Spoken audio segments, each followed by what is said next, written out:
الحمد لله نحمده ونستعينه ونستغفره ونؤمن به ونتوكل عليه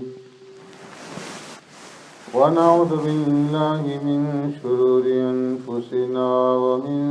سيئات أعمالنا من يهدي الله فلا مضل له ومن يضلله فلا هادي له ونشهد أن لا إله إلا الله وحده لا شريك له ونشهد أن سيدنا وسندنا ونبينا ومولانا محمدا عبده ورسوله أرسله الله إلى كافة للناس بشيرا ونذيرا وداعيا إلى الله بإذنه وسراجا منيرا أما بعد فقد قال الله تبارك وتعالى في القرآن المجيد والفرقان الحميد فأعوذ بالله من الشيطان الرجيم بسم الله الرحمن الرحيم أم حسبتم أن تدخلوا الجنة ولما يأتكم مثل الذين خلوا من قبلكم مستهم البأساء والضراء وزلزلوا حتى يقول الرسول والذين آمنوا معه متى نصر الله ألا إن نصر الله قريب يسألونك ماذا ينفقون قل ما أنفقتم من خير فللوالدين والأقربين واليتامى والمساكين وابن السبيل وما تفعلوا من خير فإن الله به عليم صدق الله مولانا العظيم يا رب صل وسلم دائما أبدا على حبيبك خير الخلق كلهم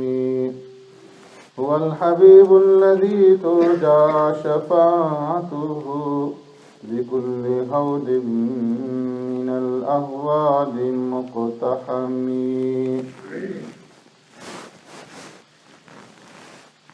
أم حسبتم أن تدخلوا الجنة کیا گمان کرتے ہو تم یہ کہ تم داخل ہو جاؤ گے جنت میں وَلَمَّا يَأْتِكُمْ مَثَلُ الَّذِينَ خَلَوْا مِن قَبْلِكُمْ اور جب کہ نہیں آئی تمہارے پاس حالات ان لوگوں جیسی جو تم سے پہلے گزر چکے مَسَّتْهُمُ الْبَأْسَاءُ وَالضَّرَّاءُ چھو لیا ان کو پہنچی ان کو سختی اور تکلیف وَزُلْزِلُوا اور وہ جڑائے گئے جھنجھوڑے گئے حَتَّى يَقُولَ الرَّسُولُ وَالَّذِينَ آمَنُوا مَعَهُ مَتَى نَصْرُ اللَّهِ یہاں تک کہ پکار اٹھے رسول اور وہ لوگ جو ان کے ساتھ تھے کب آئے گی مدد اللہ تبارک و تعالیٰ کی الا ان نصر اللہ قریب سن لو بے شک اللہ کی مدد قریب ہے یسألونک ماذا ینفقون،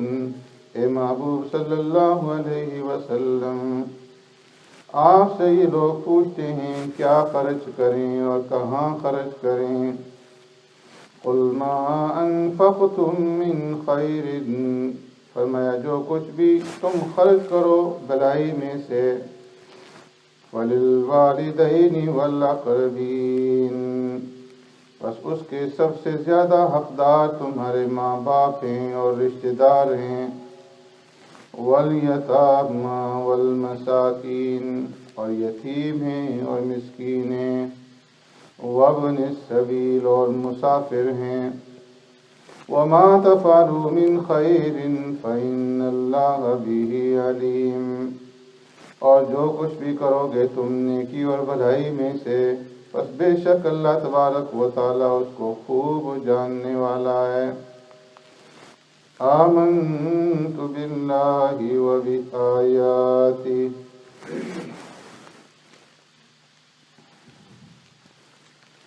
حضرات گرامی،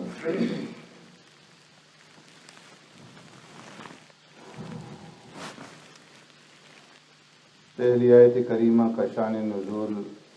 گزشتہ جمعہ میں آپ حضرات کے سامنے عرض کر دیا گیا تھا کہ جنگ احزاب کے موقع پر جب مسلمانوں کے اوپر انتہائی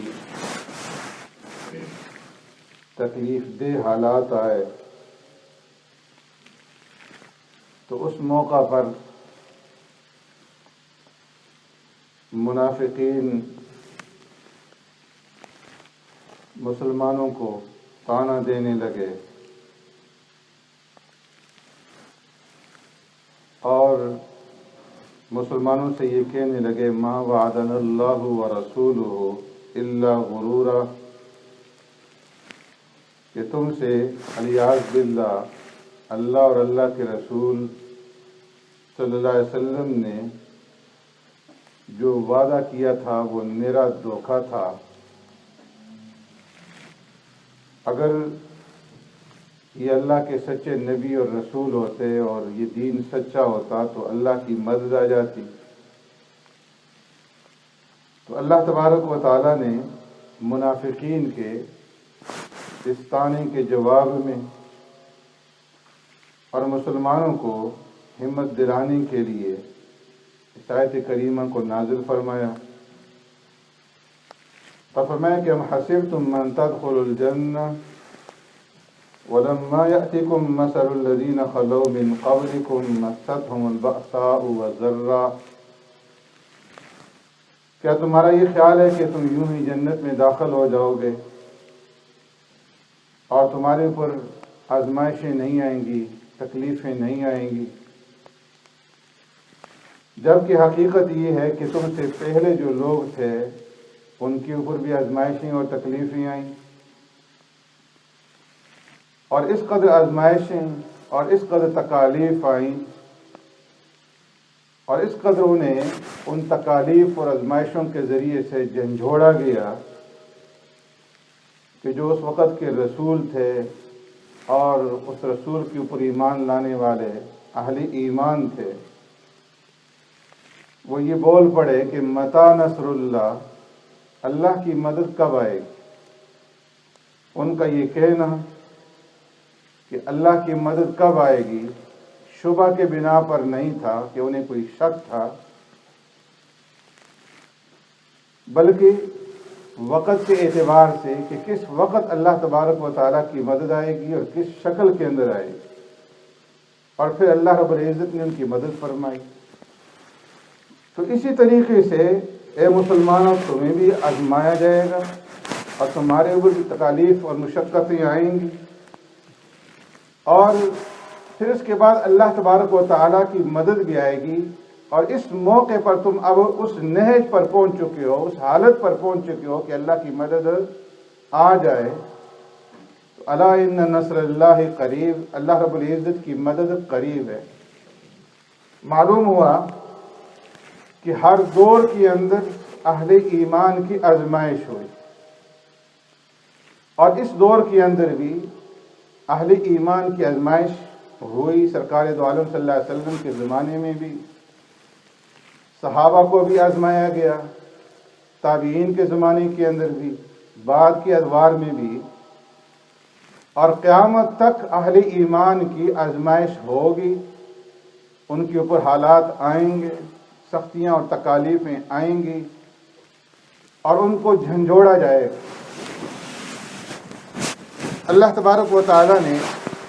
فرمایا احسب الناس ان يتركوا ان يقولوا آمنا وهم لا يفتنون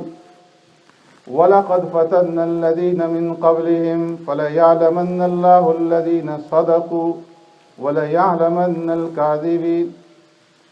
فرمایا کیا لوگ یہ خیال رکھتے ہیں احسب الناس ان يتركوا ان يقولوا آمنا,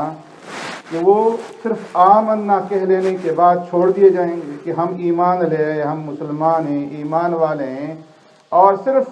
اس دعوے کے بعد ان کو چھوڑ دیا جائے گا. وَهُمْ لَا يُفْتَنُونَ, ان کی آزمائش نہیں ہوگی. وَلَقَدْ فَتَنَّا الَّذِينَ مِنْ قَبْلِهِمْ, جبکہ ہم نے ان سے پہلے جو لوگ گزر چکے ہیں ان کی ہم نے آزمائش کی. فَلَيَعْلَمَنَّ اللَّهُ الَّذِينَ صَدَقُوا وَلَيَعْلَمَنَّ الْكَاذِبِينَ. اب بھی اللہ تبارک و تعالی ضرور آزمائیں گے اہل ایمان, تاکہ سچے اور جھوٹے کے درمیان میں, کھرے اور کھوٹے کے درمیان میں امتیاز اور فرق ظاہر ہو جائے کہ آمنا کہنے کے بعد دعوی ایمان کے اندر کون سچا ہے اور دعوی ایمان کے اندر کون جھوٹا ہے. اس کو پرکھا جائے گا, اور یہ پرکھ جو ہوگی یہ آزمائشوں کے ذریعے سے, امتحانات کے ذریعے سے, مصائب اور تکالیف کے ذریعے سے ہوگی. وَلَنَبْلُوَنَّكُمْ بِشَيْءٍ مِّنَ الْخَوْفِ وَالْجُوعِ وَنَقْصٍ مِّنَ الْأَمْوَالِ وَالْأَنفُسِ وَالثَّمَرَاتِ. مختلف طریقوں سے ہم آزمائیں گے. کبھی خوف ان کے اوپر مسلط کریں گے, کبھی ان کے اوپر بھوک مسلط کریں گے, کبھی مال کے اندر کمی ہوگی, اور کبھی جانوں کے اندر کمی ہوگی. مختلف طریقوں سے ہم اہل ایمان کو آزمائیں گے, اور جو پھر ثابت قدم رہیں گے اور جو صابر رہیں گے ہر طرح کی آزمائشوں کے اوپر, تو ان لوگوں کے لیے پھر بشارت ہے, اور ان لوگوں کے ساتھ اللہ کی مدد موجود ہوگی. اور پھر یہ جو امت ہے یہ آخری امت ہے جس کو اللہ تبارک و تعالی نے فرمایا کنتم خیر امت, کہ تم بہترین امت ہو اور خاتم الانبیاء کی امت. اس کا مرتبہ, اس کا مقام ساری امتوں کے مقابلے میں بڑا ہے, زیادہ ہے, اونچا ہے. اس امت کو اللہ تبارک و تعالی نے وہ ڈیوٹیاں دی ہیں, وہ کام سپرد کیے ہیں جو انبیاء علیہ السلام کے کام ہوتے تھے. تو جس طرح پہلے انبیاء کو آزمایا گیا, اس امت کو بھی اس کے مقام اور اس کے مرتبے اور اس کی شان کے مطابق اللہ تبارک و تعالی آزمائیں گے. جتنا بڑا اونچا درجہ ہوگا, جتنا اونچا مقام اور مرتبہ ہوگا, آزمائش بھی اتنی زیادہ آئے گی. ابراہیم علیہ السلام کو آزمایا گیا, آگ کے اندر ڈالا گیا. یونس علیہ السلام مچھلی کے پیٹ کے اندر پہنچے. یوسف علیہ السلام کو کنویں کے اندر ڈالا گیا. موسیٰ علیہ السلام آزمائے گئے. عیسیٰ علیہ السلام, سارے انبیاء آزمائے گئے. ایک روایت کے اندر آتا ہے کہ عیسیٰ علیہ السلام کے ایک نائب تھے, وزیر تھے, راستے پہ جا رہے تھے, سفر کے اندر سواری پہ سوار, کسی درندے نے حملہ کر دیا اور کھا لیا. عیسیٰ علیہ السلام نے اللہ سے شکایت کی کہ اللہ, یہ آدمی تو میرا وزیر تھا, میرا نائب تھا, اور بنی اسرائیل کے اندر میری نیابت کرتا تھا, میری خلافت کرتا تھا, دین کی ترویج کے اندر, دین کے کام کے اندر میرا معین اور میرا مددگار تھا. آپ نے اس کے اوپر اپنے کتوں میں سے کتے کو مسلط کر کے اس کی جان لے لی. تو اللہ تبارک و تعالیٰ نے فرمایا کہ اے عیسیٰ, یہ جو تیرا وزیر تھا اس کا میری نگاہ کے اندر ایک مرتبہ تھا, ایک مقام تھا, اور اس کے اعمال اتنے نہیں تھے کہ اس مرتبے اور مقام پر جو میں نے اس کے لیے تجویز کر رکھا تھا ان اعمال کے ذریعے سے اس مرتبے اور مقام تک پہنچ سکے. تو اس لیے میں نے اس کے اوپر اس درندے کو مسلط کر دیا اور اس طریقے سے اس کو اذیت اور تکلیف پہنچا کر کے اس مقام تک پہنچایا۔ تو فرمایا جس طرح پہلے انبیاء کو آزمایا گیا، اسی طرح اس امت کے اوپر بھی تکلیفیں آئیں گی، آزمائشیں آئیں گی، اور اس کے مرتبہ اور اس کے مقام کے مطابق اللہ رب العزت کی طرف سے اس کو آزمایا جائے گا۔ تو اس لیے فرمایا کہ صرف یہی نہیں ہوگا کہ تم یہ کہہ دو کہ صرف ہم ایمان لے آئے، مسلمان ہیں، ایماندار ہیں، اور اس کے اوپر اللہ کی مدد ہمارے اوپر آ جائے، نہیں، بلکہ تمہیں آزمایا جائے گا۔ مستہم البأساء والضراء، سختیاں آئیں گی، تکلیفیں آئیں گی، تمہیں جھنجھوڑا جائے گا، اور پھر اس کے اوپر جو ثابت قدم رہے گا تو اس کے اوپر اللہ رب العزت کی مدد آئے گی۔ آگے فرمایا یسألونک ماذا ينفقون، اے محبوب صلی اللہ علیہ وسلم یہ لوگ آپ سے سوال کرتے ہیں کہ کس چیز کے اندر ہم خرچ کریں اور کیا خرچ کریں، کہاں خرچ کریں۔ اس سے پہلے اللہ تبارک و تعالیٰ نے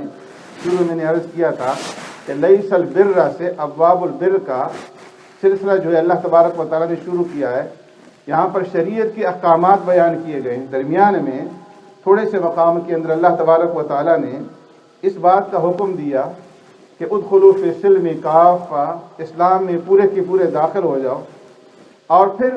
اسلام کے اندر اس راستے میں جو تمہارے اوپر تکلیفیں آئیں، مشقتیں آئیں، تکلیفیں آئیں، آزمائشیں آئیں، ان کو برداشت کرو خندہ پیشانی کے ساتھ، اور اس کے بعد اللہ تبارک و تعالیٰ کی تمہارے اوپر مدد آئے گی۔ اب اس کے بعد دوبارہ پھر ابواب البر کا سلسلہ جو ہے وہ شروع ہوتا ہے۔ اللہ تبارک و تعالیٰ شریعت کے احکامات بیان فرماتے ہیں، اور ان میں سے ایک حکم ہے یسألونک ماذا ينفقون، اے محبوب صلی اللہ علیہ وسلم یہ لوگ آپ سے سوال کرتے ہیں کہ کیا خرچ کریں۔ صحابہ اکرام رضوان اجمعین نے پیارے پیغمبر صلی اللہ علیہ وسلم سے جو سوالات کیے ہیں یسألونک، اور پھر ان سوالات کے جوابات براہ راست اللہ تبارک و تعالیٰ نے عرش عظیم سے سرکار دو عالم صلی اللہ علیہ وسلم کی زبان اطہر پہ دیے ہیں۔ اور میں ان سوالات کی کل جو تعداد ہے وہ 17 ہے، جن میں سے 7 جو ہیں اس سورہ بقرہ کے اندر ہیں۔ یسألونک پہلے گزر چکے ہیں، ایک یسألونک عن الاہل، اور یہاں پر فرمایا یسألونک ماذا ينفقون، اور پھر اس کے بعد اللہ نے فرمایا یسألونک عن الشہر الحرام، پھر دوبارہ یسألونک ماذا ينفقون، یسألونک عن الخمر والمیسر، یسألونک عن المحیط، اور اسی طرح سورہ انفال کے اندر یسألونک عن الانفال، اور سورہ مائدہ کے اندر اللہ تبارک و تعالیٰ نے ان سوالات کا ذکر کیا ہے۔ تو 9 سوالات ایسے ہیں کہ جو صحابہ اکرام نے سرکار دو عالم صلی اللہ علیہ وسلم سے پوچھے، اور 6 سوالات دوسرے لوگوں کی طرف سے سرکار دو عالم صلی اللہ علیہ وسلم سے پوچھے گئے، اور ان تمام سوالات کے جوابات اللہ تبارک و تعالیٰ نے سرکار دو عالم صلی اللہ علیہ وسلم کی زبان اطہر پہ امت کو دیا کہ یسألونک ماذا ينفقون، اے محبوب صلی اللہ علیہ وسلم